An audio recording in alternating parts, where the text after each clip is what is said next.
We all know we need to use more wood in appropriate applications. Wood not only stores carbon, but it has low embodied energy compared to the materials that it can replace. However, it's not as simple as just substituting out one material for another. Performance characteristics must be considered, and to be considered, they have to be understood. One of the characteristics of wood is that it decays, and while this is well known, the mechanics of the process are a little murkier in many cases. To address this, the University of Queensland Durability Centre, an initiative of FWPA, that's Forest and Wood Products Australia, is undertaking an extensive testing program across a range of timber products in a range of different environments.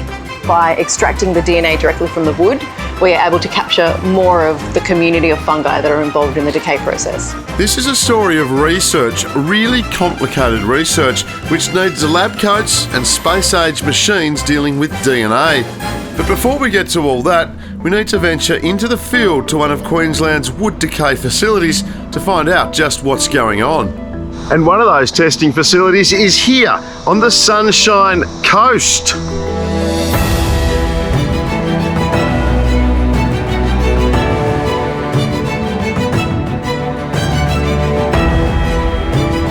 So we're actually in Nambour, which is just up out of the Sunshine Coast, and we're on the Department of Ag and Fisheries Research Station test site. And our field site, which was just established about 2.5 years ago, it's cooperative with DAF and USC, and we're using this site to kind of evaluate the durability of timber materials. This is going to be a long-term experiment, and it's looking at many different timbers and timber products and studying exactly how they decay and break down. It's a bit like watching grass grow until you take a closer look. These have been out for about 2.5 years, and it's a really simple test. You pick up the timber and you poke at it. And so these are examples. You can see there's quite a lot of decay here. And so I would take the material with my little pointy stick and I would poke around and I would estimate the percentage of area that's damaged by the decay fungus. And I can do this for all these timbers. The purpose of looking more closely at decay is so we can optimise the choice of timber and treatments for every application, therefore maximising the use of timber. We're looking at timber and saying, okay, it's way more environmentally positive now because it's carbon neutral, it's not going to take a lot of energy. But if you looked at how we use timber, half of what we do with timber we burn, right? We use it for fuel, but the other half we don't use as well as we should. And about 10% of all the timber cut gets wasted. It gets used to replace things that have failed in service. And so these types of trials and understanding durability are important for trying to get people to use timber better. An example of what's on the ground here range from decking to beams to even power poles, which in themselves have a great story to tell about wear and tear. So Jeff, poles, big power poles. I mean, people would be familiar with power poles. You see them sort of everywhere, and you'd think over the years they've got power poles pretty right. Why are you looking at them? Well, because there's a lot of money in power poles, right? Okay, yeah. And if you lose a pole, you're not going to charge a mobile. You're going to be really unhappy because yes. Your computer's not going to work.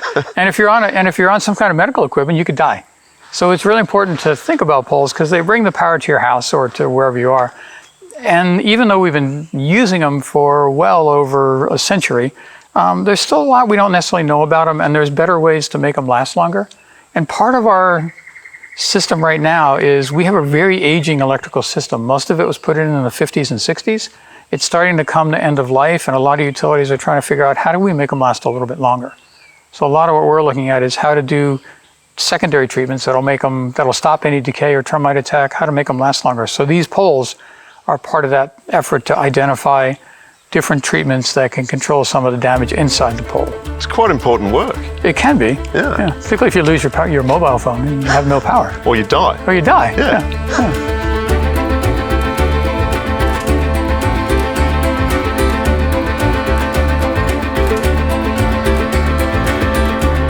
Researchers are delving even deeper than a bit of wood in the ground. It's in the lab where the real secrets of decay might be unlocked and understood.